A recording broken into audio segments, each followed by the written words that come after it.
Sebagai tindak lanjut dari Keputusan Presiden Nomor 121/P/2014 tanggal 27 Oktober 2014 tentang pembentukan Kementerian dan pengangkatan Menteri Kabinet Kerja tahun 2014 sampai 2019 dan pelantikan Kabinet Kerja oleh Presiden Republik Indonesia pada tanggal 27 Oktober 2014. Maka pada hari ini, Selasa 28 Oktober 2014, dilaksanakan serah terima jabatan Menteri Kehutanan kepada Menteri Lingkungan Hidup dan Kehutanan di Auditorium Gedung Manggala Wana Bakti, Jakarta.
Serah terima jabatan berlangsung antara Chairul Tanjung sebagai PLT Menteri Kehutanan Kabinet Indonesia Bersatu II berdasarkan keputusan Kepres nomor 86/P/2014 tanggal 30 September 2014 dengan Dr. Insinyur Siti Nurbaya MSc, Menteri Lingkungan Hidup dan Kehutanan Kabinet Kerja berdasarkan Kepres nomor 121/P/2014. Serah terima jabatan berisi pelimpahan tugas, wewenang dan tanggung jawab dari Menteri Kehutanan KIB II kepada Menteri Lingkungan Hidup dan Kehutanan Kabinet Kerja periode 2014-2019.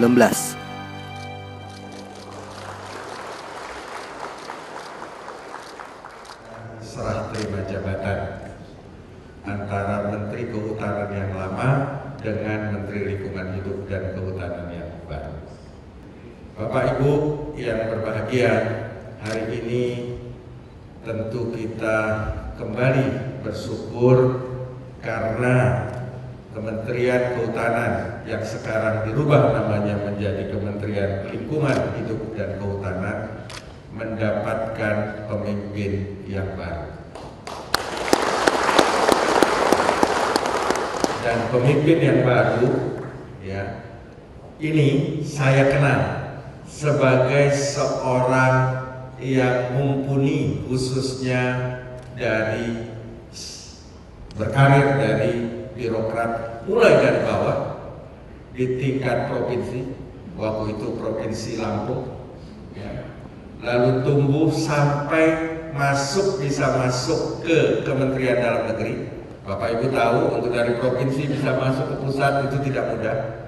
Kalau tidak sangat istimewa pasti tidak bisa masuk, ya.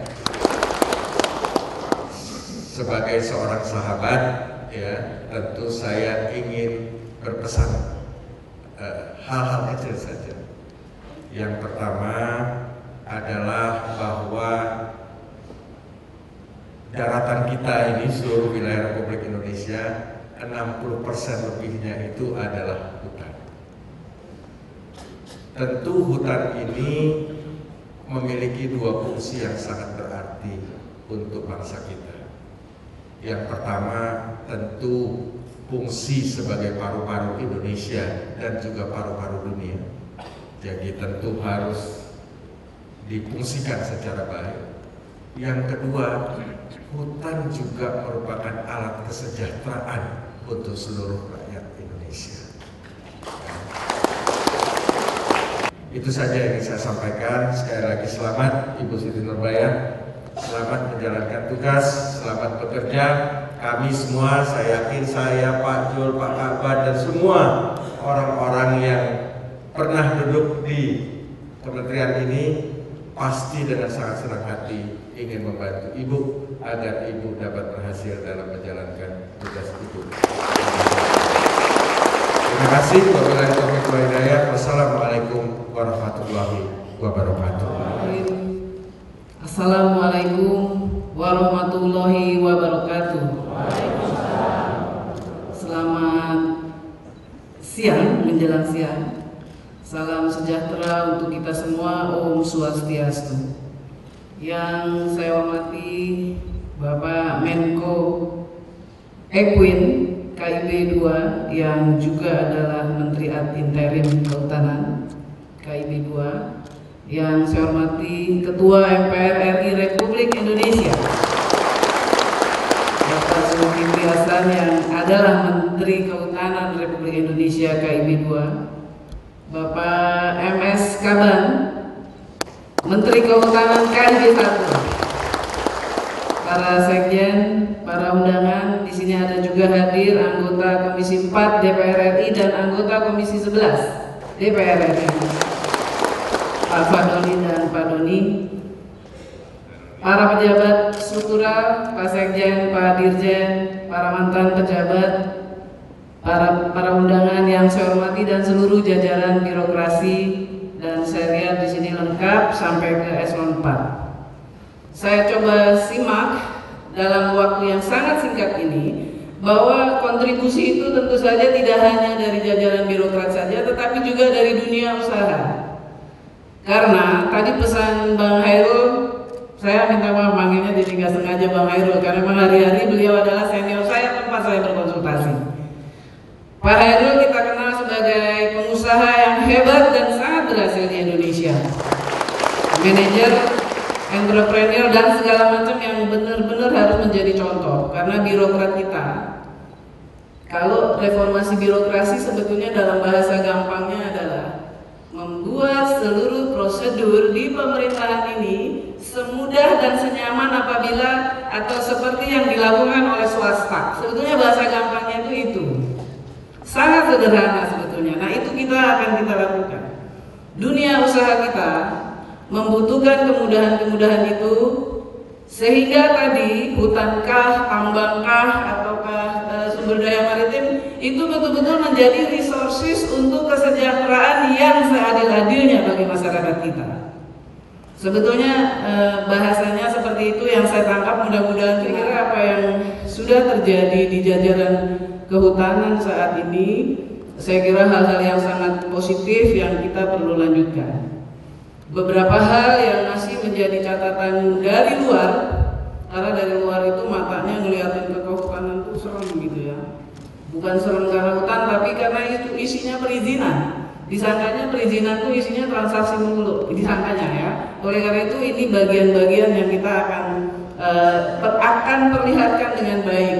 Apakah caranya dengan memperjelas aturan, dengan memperjelas prosedur secara terbuka, karena tadi saya dan Pak Hairul juga tadi sudah diperlihatkan adanya sistem perizinan yang sudah mulai terbuka, ada e-procurementnya di atas, ada sistem perizinannya tadi di depan. Saya kira pengertian lingkungan hidup dan kehutanan itu disatukan tadi, Pak Hairul juga sudah memberikan indikasi utamanya.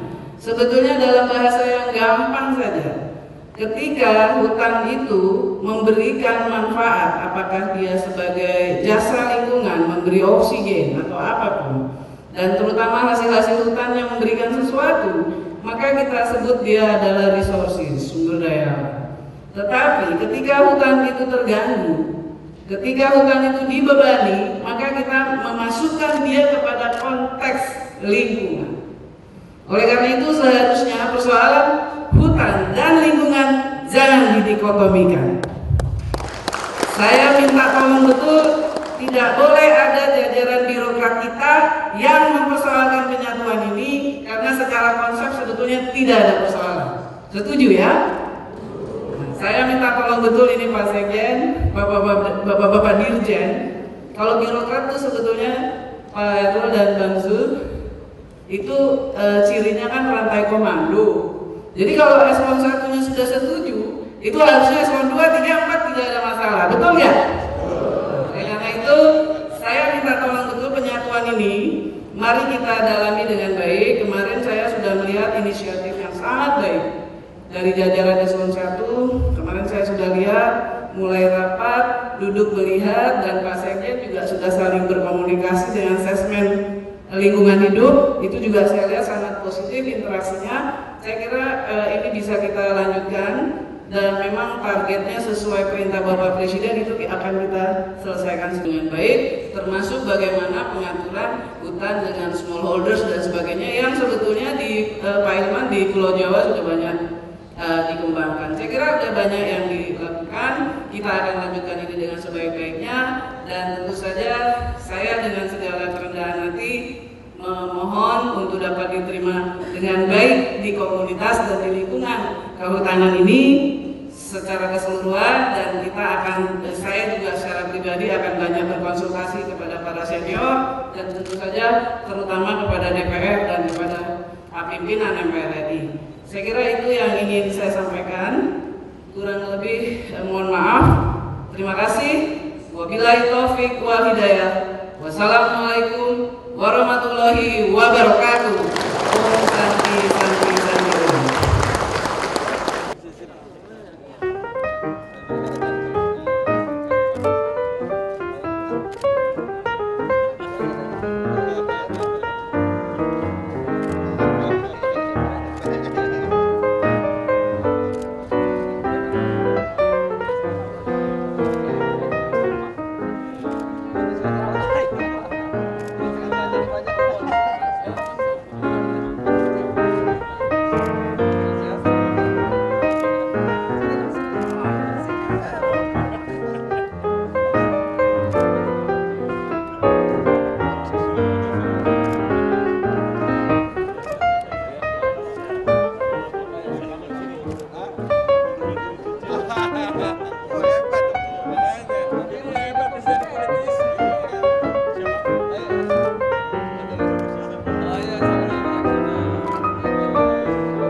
Tren pembangunan nasional era Kabinet Kerja akan mengarah pada pangan, energi, dan maritim, sehingga diperlukan beberapa syarat. Pertama, dalam pengelolaan hutan harus berkelanjutan atau sustainable development.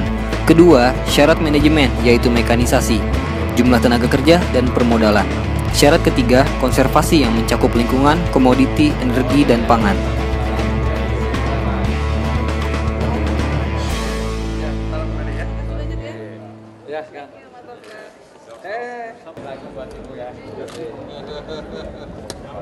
Makasih. Baik.